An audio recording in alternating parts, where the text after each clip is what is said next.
uthi uyasigcina asigcinele ukuthi ayosipresenta phambi komyeni wethu uJesu. Haleluya.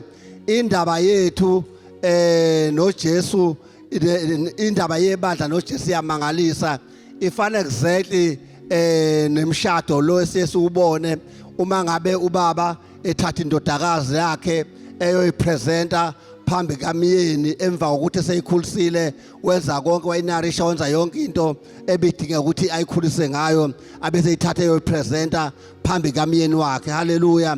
Nathi uJesu uzosithatha ayosipresenta, umoya ongcwele uzosithatha ayosipresenta phambi kaJesu umyeni wethu, engashayelwa izandla kakhulu umoya ongcwele. Haleluya. Mukhulu lo msebenzi asenzela wona, ngaphandle kwakhe ngeke senze lutho egameni lenkosi uJesu. Haleluya. Ngiyathanda ukubingelela kakhulu abazali bethu bengekho phakathi kwethu, nakuba siyakwazi ukumalana yingenxa yomusa noma yegrace abasenzeleyo ukuthi sizoma phambi kwebandla lakhe ayithengele lona ngegazi lakhe egameni lenkosi uJesu. Singabashayela abazali bethu izandla bengekho phakathi kwethu ngegama lenkosi. Haleluya. Sithanda futhi kakhulu ukubingelela ubuholi bebandla obaba kanye nomama bakwabo ngegama lenkosi ethu uJesu. Sibingelele obaba omama abosisi obhuti uSuper Church egameni lenkosi uJesu, nazo zonke ke izisebenzi ezikhona endlini kaThixo, abahlabeleli kanye nabashayi bogubhu, kanjalo nabo bonke abasigcinela le ndawo ihlanzekile, ama-ashazi abasigadela izimoto ngaphandle ngegama lenkosi ethu uJesu. Siyababingelela bonke egameni lenkosi ethu uJesu Kristu waseNazaretha. Ngiyacela sibashayele kakhulu izandla, sishayele kakhulu nathi izandla ukuthi sikhona la endlini kaThixo ngegama lenkosi. Asiye kangaka bangcwele ukubingelela abaqalayo ukuba kanye nathi namhlanje umphathi ohlelo ubeseke wasibingelelela bona egameni lenkosi uJesu. Siyaphinde siyaqinisekisa ukuthi mabelana basekhaya. Haleluya. Simi kule ndawo siyabamukela, sithi abazizwe besekhaya egameni labazali bethu abathe asimelana egameni lenkosi uJesu. Haleluya. Angiyeke ukubingelela kakhulu umphathi ohlelo ubaba uMqungebe sasiphathela mnandi ohlelo ngegama lenkosi ethu uJesu Kristu. Siyambonga kakhulu uNkulunkulu. Ngibingelele kakhulu newele lami uMama Ndebele egameni lenkosi uJesu, okuyilona ehlala lengithandazela ngekhathi zonke ukuze ngikwazi ukuma ngiqhubeke ngiba nesibindi mangelibona likhona egameni lenkosi uJesu. Ngiyambingelela kakhulu. Haleluya. Haleluya. Ngegama lenkosi ethu uJesu waseNazaretha. Sibonge kakhulu ke bangcwele, uNkulunkulu uyasilekelela, uhamba nathi indlela yonke. Haleluya. Sihamba nje ngalawo mandla ubaba aqala ngawo lemthandazo sayiqala ngasekuqaleni, wathi akusithina esifastile. Haleluya. Kodwa wathi uKristu ofaste ngathi. Haleluya. Waqhubeka nomama washo wathi akusekuningi okumele sikwenze ukuze sikwazi ukuba ilento efuna uNkulunkulu. Wathi kunomlilo okumele siwubase. Haleluya. Lo mlilo wona ozoshisa zonke izinto esiqhubekayo zenzeka endleleni. Haleluya. Zingenile zonke izikhulumo ezilandelile, kwaba khona into esisithathayo ziba umgodla wendlela, izime ngazo kwaze ngoba manje ngegama lenkosi. Kukhona ingceke zenkosi ezike zafika lapha zasho zathi njengoba siqhubeka sithandaza sihamba simba kungabonakali lutho, simba ingekho into ebonakalayo, kodwa uNkulunkulu uyena ozogcwalisa ngegama lenkosi. uNkulunkulu wethu ukuthembekile bangcwele, akakaza asishiye ngegama lenkosi. Silokho esiqalile uyasilekelela futhi khona into azosenzela yona. Ngithemba ngibuka zonke lezo zinto ebezenzeka abangcwele besikhonza lokhu iqalele lenkonzo, ngabuka ukuthi uNkulunkulu usithathe wasibeka entweni. Haleluya. Bangcwele sisentweni enkulu. Haleluya. Uyabona lento uNkulunkulu asithatha wasibeka kuyona inkulu ngendlela emangalisayo. Singavumi nangelilodwa ilanga usathane azama ukuyithatha ayifanise nezinto zonke, ayifani nezinto zonke. Haleluya.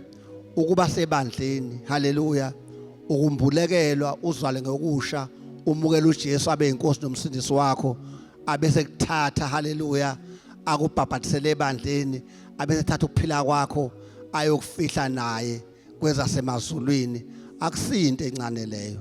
haleluya ukuthi uthi uhlaselwa la emhlabeni kodwa ukuphila kwakho kube kufihlwe noKristu kwasemazulwini indaba yakhe ingasaxoxwa la umuntu ofuna ukufika wena ebekubona la phambi kwakho kodwa ukuze afinyelele kuwena kumele ayoqala eoffice lapho ufihlwe khona ukuphila kwakho okungekho khona lana leyo nto ayisite encane soba ngcwele sisentweni enkulu kakhulu uma ubuka la ngaphandle ubuka abantu abangamukeleli uJesu ubuka usiza abadlula kulo bengenathemba ukubutha uNkulunkulu wazi wasithanda wasenza saba kule ndawo haleluya akase nje wasendawo ukuthi sibe sesontweni kodwa wasenza saba sebukhoneni bakhe haleluya nama message akhulunywa kule ndawo asishiphi lethi ngasafani haleluya njalo uNkulunkulu mayekhuluma nathi usishiya singasafani egameni lenkosi ethu uJesu Kristu siyambonga kakhulu uNkulunkulu bangcwele ngendlela emangalisayo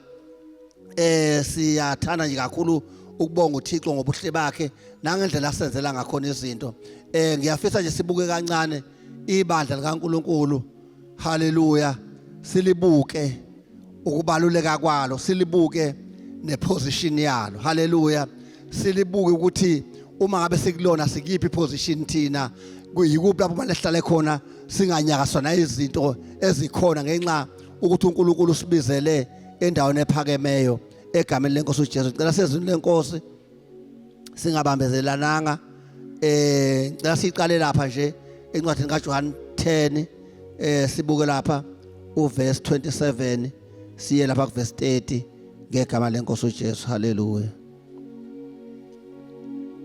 John 10 verse 27 siya verse 30 verse 27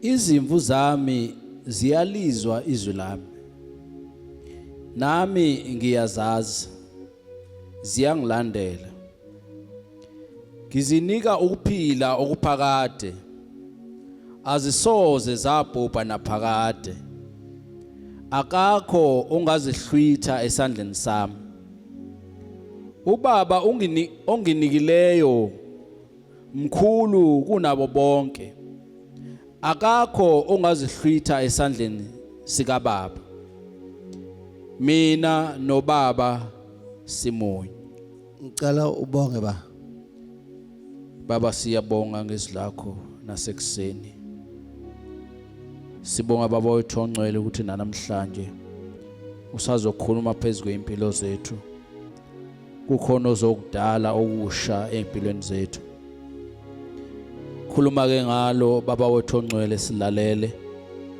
coba umkhonzo wakho ozokhuluma ngaye imbathe ngamandla kaMoya oNgcwele akhuluma inhliziyo yakho njobe injalo siyamukela ngokukholwa baba wethu ongcwele sekwenzekile ngoJesu inkosi amen amen haleluya indaba esenhlizweni yami bangcwele ukuthi njengoba silana endlini kaThixo siyizimvu zika Jesu haleluya lithi lenkosi wasiyizimvu zakhe nje futhi siyazana naye futhi siyamlandela haleluya njengoba simlandela nje yena usinikezele ukuphila okuphakade haleluya njengoba sisebandleni bangcwele sinokuphila okuphakade esasingenakho ngesikhathi singakafiki endlini kaThixo ukuphila okuphakade uThixo asezele khona useze sagcina sesikwazi ukuhlala sibizwe ngabantwana bakhe zikhona izinto ebengasusa ekuthenini sibe sendlini yakhe kodwa uThixo wasenzela umusa sakwazi ukuthi sibelane endlini kaThixo uma sihlelilana singabantwana bakaThixo sisebandleni sisentweni engafani nalutho likhona emhlabeni sisentweni ukuthi noma izinto ziqhamuka sinendawo yokubalekela bese siyaphepha ngoba uNkulunkulu wasikhethela ukuthi sibe sendlini yakhe so ilamazwi engithanda ukubingelela ngawo ukuthi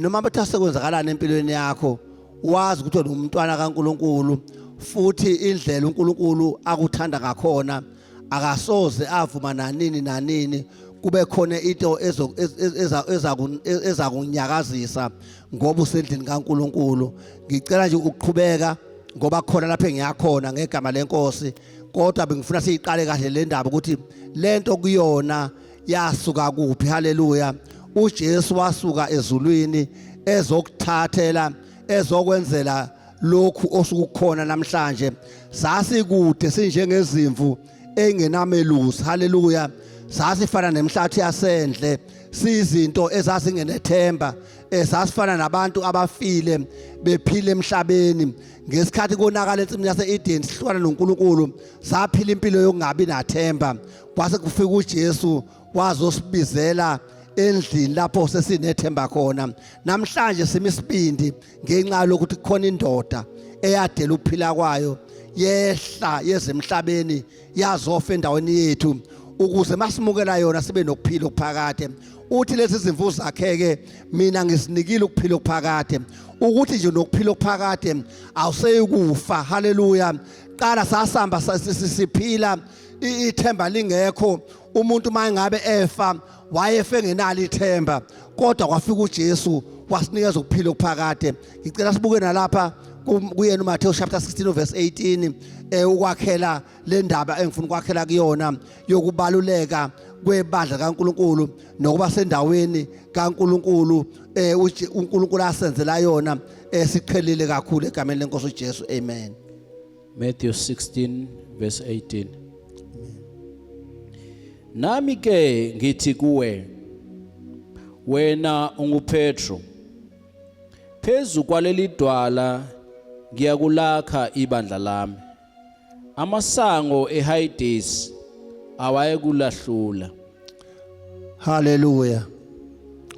uJesu ke la ukhuluma noPetro nabafundi bakhe emva kwa yonke lento ekade ikhulunywa uPetro wambulekela ukuthi uKristu ngubani haleluya ngoba ngesikhathi ekhuluma nabo baye baningi ababengambulekela ukuthi ubani lo phambi kwabo kodwa uPetro wambulekela ukuthi uKristu ngubani usethi ke lana ke egcineni uthi ngiyakulakha ibandla lami phezu kwaleli dwala amasango esihogo awayekulahlula ngithanda lento ukuthi into esakhelwe kuyona amasango esihogo awayesoze alehlula haleluya sifike esikhathi esiningi naseyinsuku esiphila kuzona lapho ibandla kaNkuluNkulu lithatha nje njengezinto zonke kodwa ngiyathanda ukubeka kuyiveli yalo ukuthi ayikho into edalwela emhlabeni ayikho noma isemkhathini noma iphansi kolwandle noma ikuphi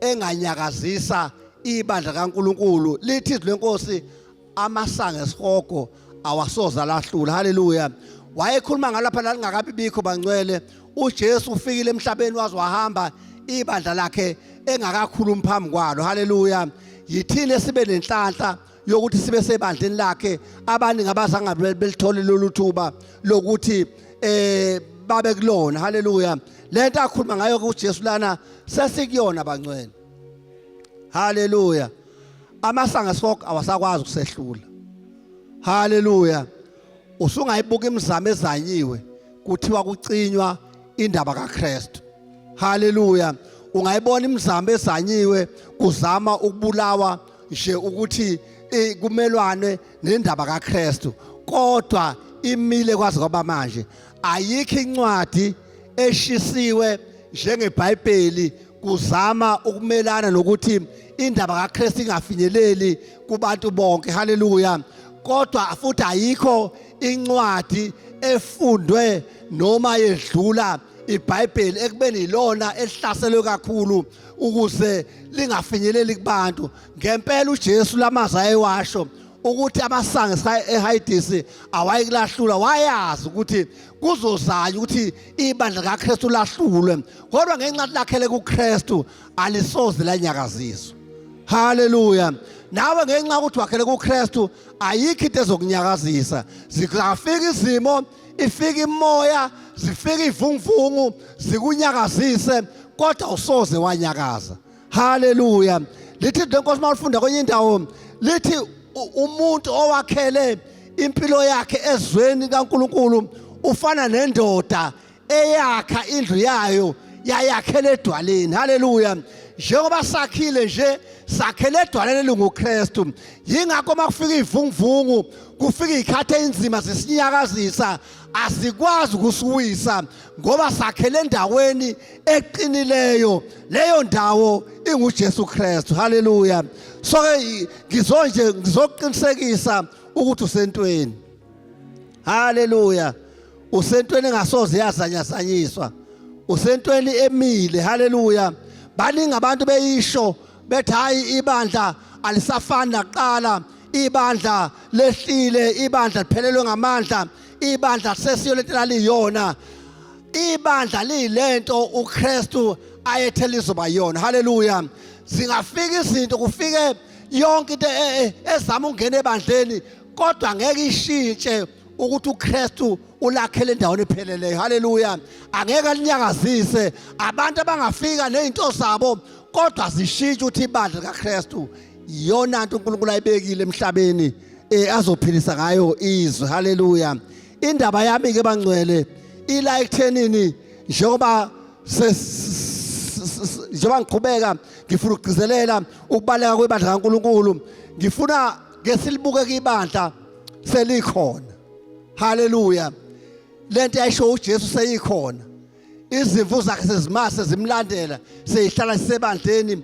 Uma sibuka incwadi yabaseFesu chapter 3, indaba yami yakheleke lapho ukuthi leyo nto kufuneka yenzeke ebandleni leli uJesu aprofetha ngalo ukuthi uzolakha. Haleluya.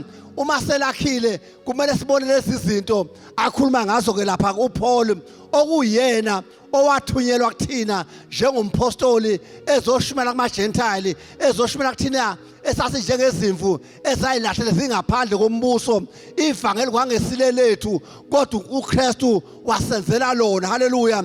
Uma selifika ke wathatha leyo mfihlo abangayitholanga abangaphambili, abazebalala bengayibonanga. Haleluya. Waseyinikeza, wayembula. Sila ibandla selimbuliwe bangcwele. Haleluya. Uyabona Davide baprofeta ngalo, kodwa bangazi baprofeta ngani, ukuthi kuyofika isikhathi lapho umuntu eyothe semhlabeni athethelele khona izono esesemhlabeni. Bona bebengayazi leyo nto, bebathi yonke isikhathi mabephila kufanele njalo bavuke bafuna inqama noma bafune imvu ezoba abazohlaba kuze bathethelele izono, kodwa bambulekelwa kancane. Sikhona isikhathi esiyofika lapho umuntu eyothethelele izono ngenxa yegazi lenkosi uJesu. Haleluya. Yilapho sesikhona. Haleluya. Yilapho ngithi khona njengebandla asijabuleleni lento esayenzelwe. Haleluya. Sikuthokozela ukuthi senzele into esasingakwazi ukuyenza. Kuqala bebenze bese bebonga ukuthi benzile. Thina asisenzi, sesiyakholwa sesenzelwe ngegama lenkosi uJesu.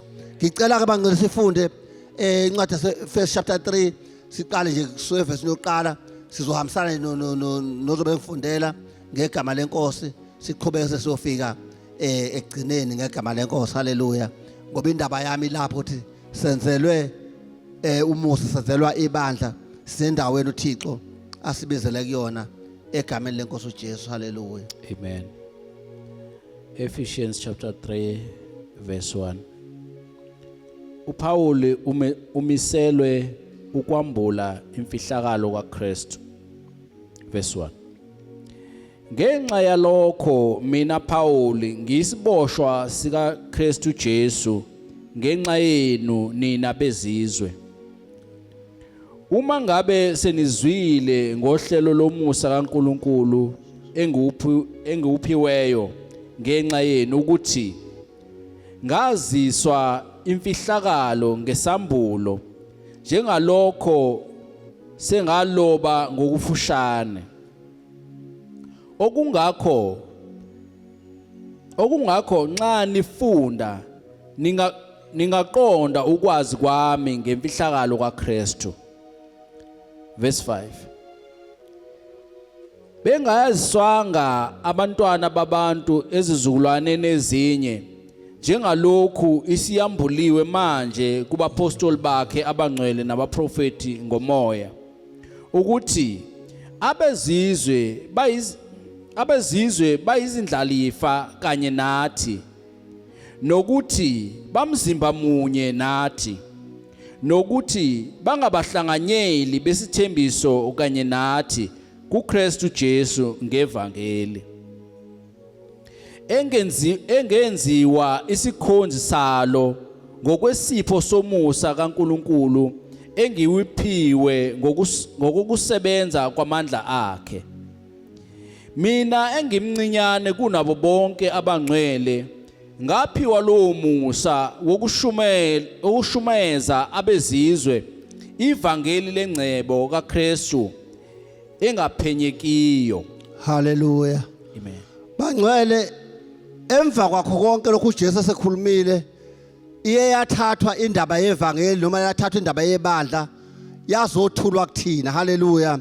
Uma izothulwa kuthina kusetshenziswa inceku kaNkuluNkulu uPaul. Uma efika uPaul kuthina useyasho ukuthi ngenxa yakho konke okwenzakalile empilweni uyena uPaul ube isiboshwa ukuze athathe le ndaba kaKristu Jesu azoyembula indaba yomusa kaNkuluNkulu.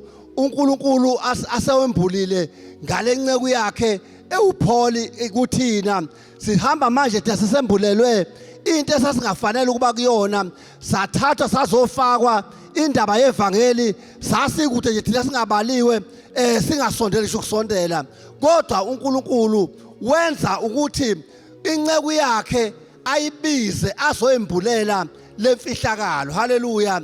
Lithi lenkosi uma ngabe senilizwileke izwi likaNkulunkulu ngohlelo lomusa kaNkulunkulu awuphiweyo yena ngenxa yenu ukuthi ngaziswe imfihlakalo ngesambulo njengalokhu sengaloba ngofushane okungakho, nokuthi nikufunda niqonda ukwazi ukwakha imfihlakalo kaKristu.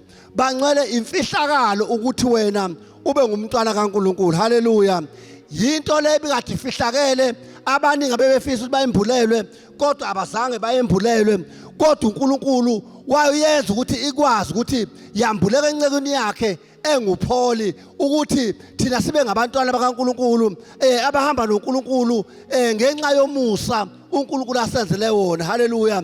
Besingabezizwe sikude kodwa namhlanje singabantwana bakaNkulunkulu. Le ndaba seyazisiwe thina njengabantwana bakaNkulunkulu, indaba kaKristu Jesu. Sihamba ke sisebandleni ngalowo musa sawenzelwa ngegama lenkosi uJesu. Ngicela ungifundele uverse 6 vele. Verse 6. Ukuthi abezizwe bayizindlalifa kanye nathi, nokuthi bamzimba munye nathi, nokuthi bangabahlanganyeli besithembiso kanye nathi kuKristu Jesu ngevangeli. Haleluya. Namhlanje sesinenhlanganyelo kuKristu Jesu ngenxa kalokhu uKristu asenza khona. Besikade singabezizwe besingafuneki ukuthi kukhona into esingayikhuluma ngoKristu. Haleluya.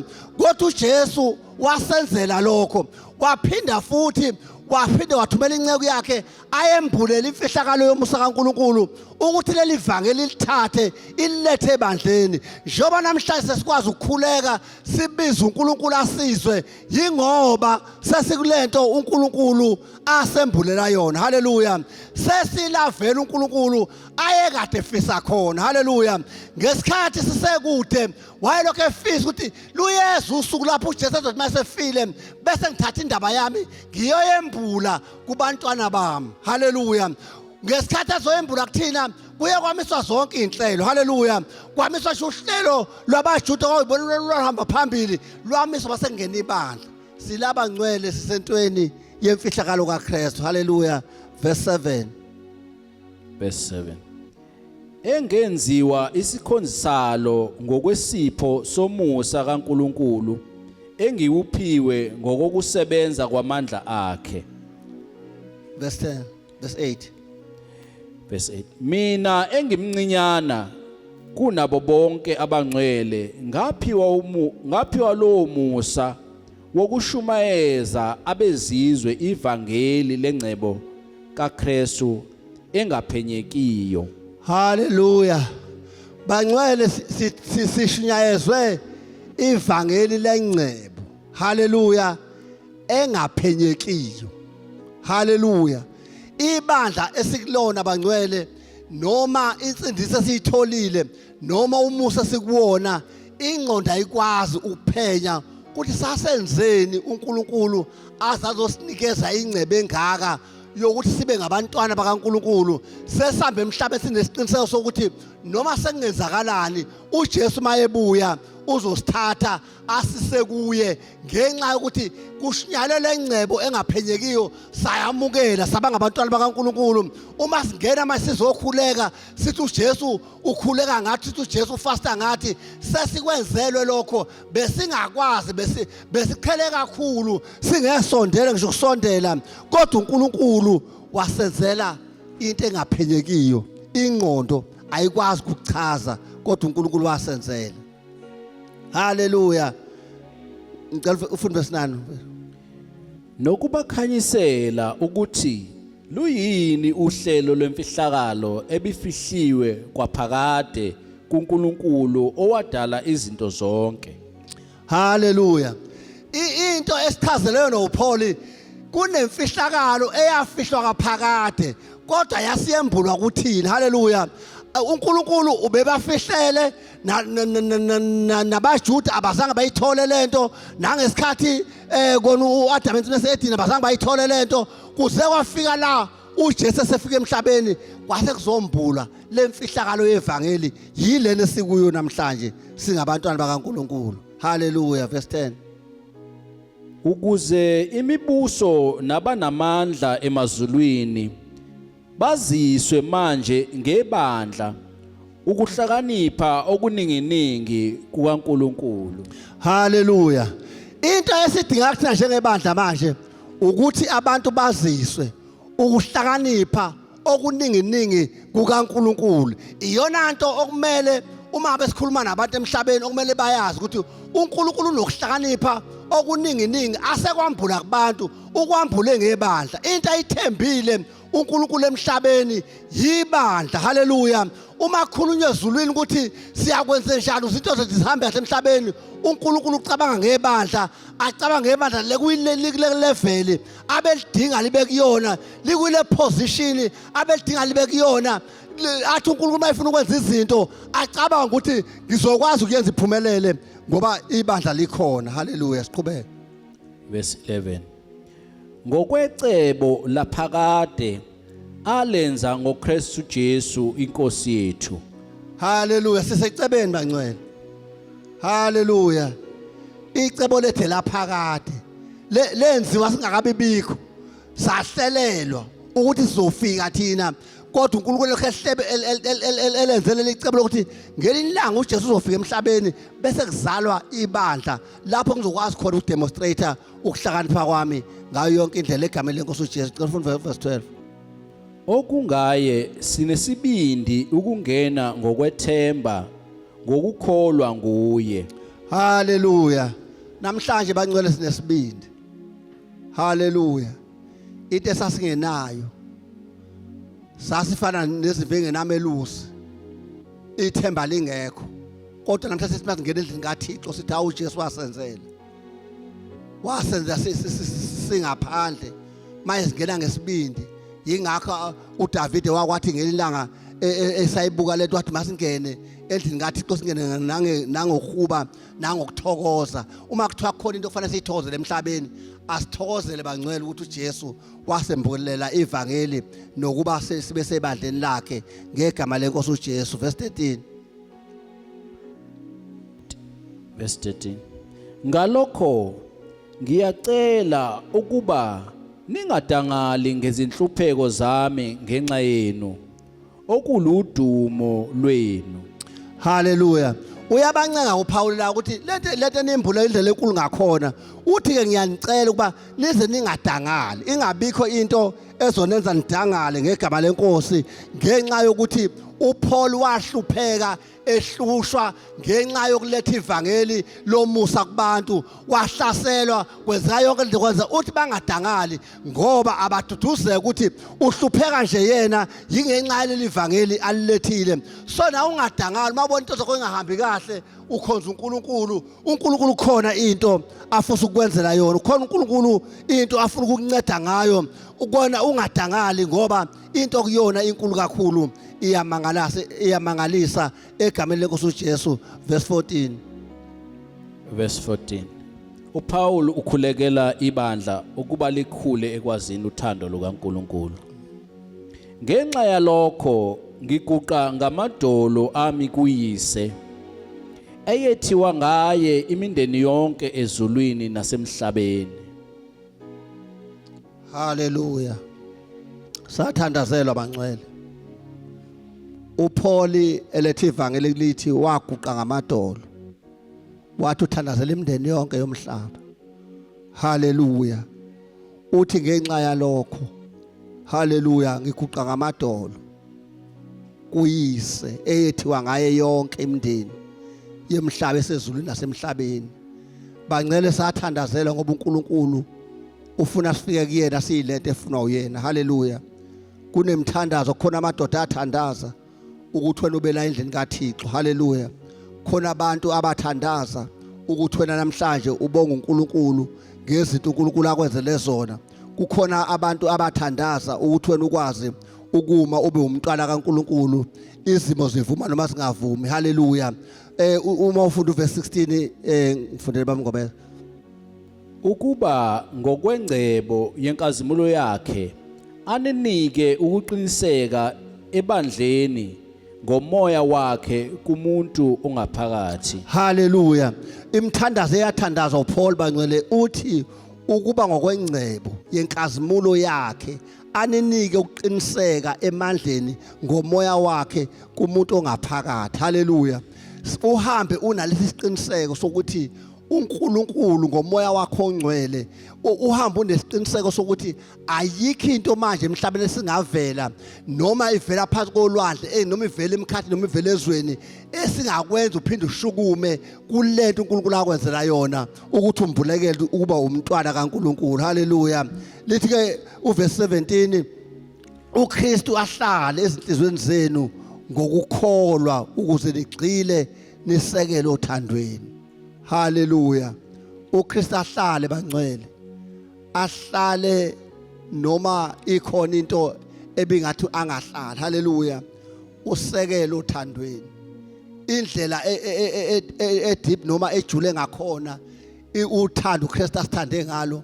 Umthandazo la wawuthi sengathi abangcwele bengabona ingekho into ekhona emhlabeni engadlula uthando likaKristu. Hallelujah. Babone ingekho into ekhona engazama ukulingana noma ifaniswe noma bekuthiwa impumelelo noma kuthiwa khona ini ekhona emhlabeni kodwa ingafinyeleli ekuthenini uKristu ahlale ezinhlizweni zenu ngokukholwa.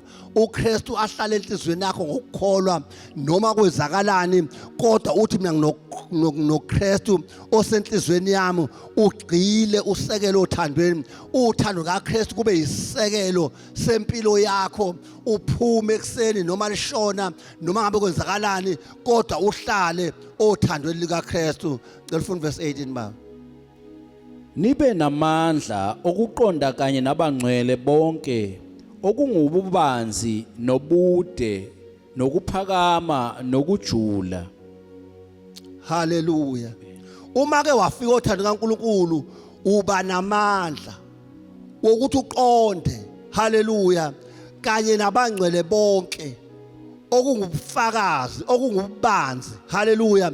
Indlela indaba kaKristu nothanda ebanzi ngakhona awukwazi ukufinyelela ngale kwayo. Hallelujah. Indlela ejule ngakhona awukwazi ukufinyelela ngaphansi kokujula kwayo. Indlela ende ngakhona awukwazi ukufinyelela ekugcineni kobude bayo, ngisho ukuphakama kwayo. The way uNkulunkulu enza uthando lwakhe lwabaluleka ngakhona empilweni zakhe lujule ngalendlela ukuthi lungelinganiswa. Umthandazo kaPaul uthi ke engazathi ibandla ngafela ekutheni li understand noma liqonde ukuthi uNkulunkulu uthanda kangakanani liqonda ukuthi uNkulunkulu kwamthatha isikhathi esingakanani ukusivezela lolu lwazi lalolu kuthando nalokhu kujula haleluya asenzele khona uverse 19 nokulwazi uthando lukaKristu oludlula ukwazi konke ukuze nigcwaliswe kube ngokugcwala konke kukaNkulunkulu haleluya uma ke walazi uthando kaNkulunkulu akuthanda ngalo uyagcwaliswa haleluya usuku nosuku ayikho into engakususa kulona yingakho lithi lenkosi yini engangisusa othando kababa uNkulunkulu lize lithi nakufa nakujula nantoni ayisoze yangisusa othando kaNkulunkulu uma ke wambulekelwa ukuthi lento kuyona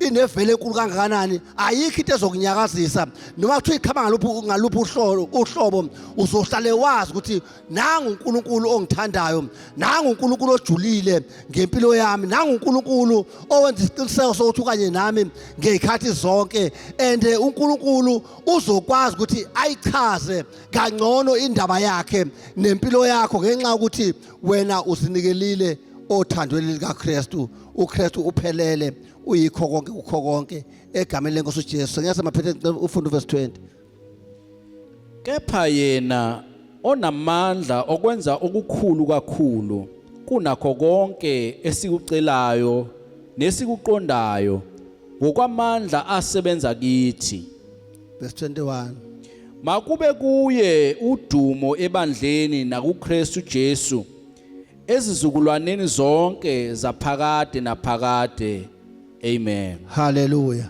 into ebalekile bangcwele njengoba siphila indaba engifuna ukuyizwa noma engifuna ukuyisho engikhotha uNkulunkulu uzofika ichaze kangcono mhlawumbe ngingechaze mina ngalendlela okufanele ayichaze ngayo into ebengifuna ukuyisho sengizohlala phansi ukuthi ezintweni zonke ezikhona emhlabeni uNkulunkulu ibandla olithembile futhi ibandla olibeka endaweni ephakemeyo zikhona ke izinto abantu asebezamile ukuzisho bethi ibandla besho lokho nalokho ngebandla ziningi izinto ke nezingenile nemthelelo engenile kodwa ngifuna ukusho ukuthi lezo zinto ayikwazi ukususa ibandla lapho uKristu alibeka khona isikhathi esiphila kusona usathane uphila ngoba ufuna siphile singaphili ngokukholwa kodwa siphilele kwesabeni ziningi into aseyifakile zaba imthelela zizama ukwehlisa ivelu yebandla bafika nabanye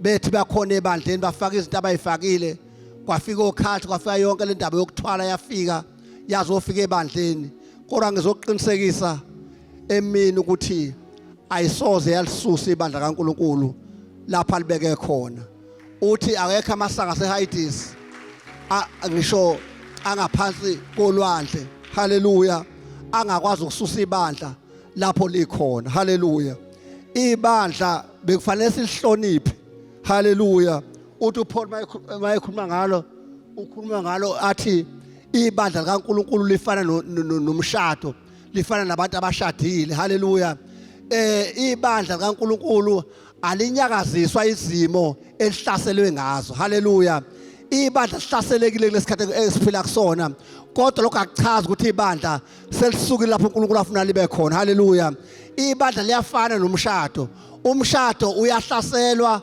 uhlaselwa ngayo yonke indlela haleluya kodwa awukazuzu bethi abantu ayisekho ke lento umshado haleluya uma kubona into ezenzakala khona makuphuma amadivorce kuphuma yonke leqhumayo akekho umuntu oke wathi umshado kodwa kuqondana naleso simo salowo muntu osuke ebhekene naleso simo leso sikhathi kudilwe nayo awuthinta umshado haleluya so ke nebandla kunedlu lenkosi elithi umshado awuhlonishwe ngabantu bonke nebandla mina bengifisa ukuthi abantu abahloniphi ibandla lisendaweni yalo haleluya ukuze abantu uma bekhuphukele ebandleni bazofike bezophuza amanzi bafike baphuze baneliseke uma befike ebandleni ngoba iliwona umthombo ukuthi abantu mabebaleka khona bese beyaphuza umshado uyahlonishwa bangcwele usathane sefike wawushaya haleluya awushaye ngendlela awushaye ngayo lo mndla sowushaye ngakhona kodwa abantu bavuke kusasa bayoshada ngoba kuyisimiso sikaNkulunkulu kuyishini kaNkulunkulu ayibekile ukuthi lena ayinakuzanyaza bonke abantu abangene kuyona nebandla ke linjalo angeke lehliswe ukuthi kwenzakaleni izolo angeke lehliswe ukuthi izolo abantu baye bashayeka besebandleni ngeke lahliswe ukuthi uSathane uye wadubula kwathi kuzwakele kodwa ibandla kaNkulunkulu lizohlala liyilento uNkulunkulu athanda libe yona. Hallelujah. So ngamanye amazwi sengizohlala phansi ngizothi yazi ukuthi mawusebandleni usentweni ekhona. Hallelujah. Usentweni engasoze yazanyazanyiswa. Angazi ukuthi ukholo lwakho sebelizamaseka kangakanani. Angazi ukholo lwakho sebekufaka kangakanani ifiye yokuthi ayikho nanto ekholelwayo. Angazi sekufika kangakanani kuwena imlayezo ethi sekukangaka uthandaza ungwena nako 21 days fasting ukhuleka ziphi into obuyikhulekela ngizothi ebandleni kaBaba uNkulunkulu zonke izinto uNkulunkulu ayikhulumile zizokwenzeka. Hallelujah. Futhi angeke uNkulunkulu aphumule engazifezanga. Hallelujah. Ngeke uNkulunkulu aphumule ungabanga yilento ayidalele yona.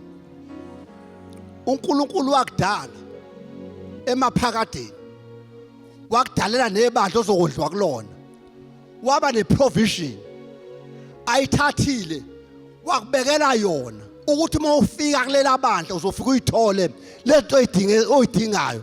Kuningi kungabaza okungafakwa isitha ngoba isitha sisebenzi ngento eziningi sisebenza ngefee. Hallelujah. Uma ufuna ubona iground kaSathane lapha asebenza khona ngamandla usebenza kuyifee. Hallelujah. Ukuze ukwazi ukumnqoba phuma kuyifee ungene kuyifaith. Hallelujah.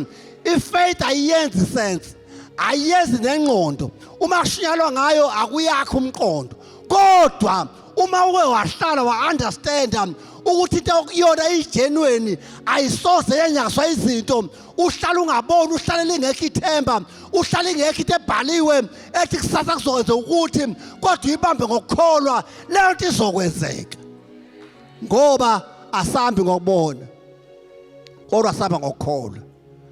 Into ebengifuna ukuyishoke yileyo ukuthi sisentweni akhathalekile abantu beyijifaze kangakanani akhathalele abantu beyidelele kangakanani akhathalele abantu beyibukele phansi kangakanani inamandla insindiso. Hallelujah. Kunamandla ukukholwa uJesu. Ukukholwa uJesu kusenza sikwazi ukuqala ukuphila impilo emnandi la emhlabeni ingapheleli la nakwelizayo sisawuphila impilo emnandi ingunaphakade. Akekho umuntu ongayithandi leyo nto ukuthi mawuphila emhlabeni wazi ukuthi mawusebandleni usendaweni eright uJesu asalindile ukuthi umoya ongcwele azoyipresent njengoba sashiwa nomoya ongcwele uyophela nathi mhlazane esesipresenta phambi kaJesu. Hallelujah. Umyeni wethu. Hallelujah. Kungekudala uJesu uyabuya ukulanda ibandla lakhe. Hallelujah. Uma ebuya bangcwele uzofica ibandla lisebenza. Hallelujah. Uzofica ibandla libhizi njengoba libhizi. Hallelujah.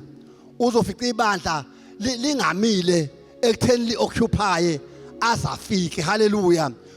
Uzofika ibandla li-enjoy insindiso lilanda nabanye lizoba ethi ukhona indawo o-enjoy impilo yakho ingaphazanyiswa iziyofika egcineni ukuba sendlini kaThixo. Hallelujah. So ngamanye amazwi kuzothi ke bafowethu asimkhonzeni uThixo. Hallelujah. Uma ungabe ungakamukela uJesu awuwazi life. Hallelujah. Awuyazi impilo emnandi. Awuyazi impilo enethemba. Awuyazi impilo enekusasa elicacile. Uma ngabe ungakamukela uJesu abe inkosi nomsindisi wempilo yakho uhamba emhlabeni ungenalo ithemba. Kodwa sikulento enhle uKristu asenzela yona. Waqanywa lokho ebizela kancane wathi uzoyakha. Hallelujah. Kungazathi ukhuluma into engekho. Hallelujah. Wathi uyoyakha wathi maqeda ngishama sanga sifoko ngakaza inyakazisa bazalwane ibandla alisoze lanyakaziswa.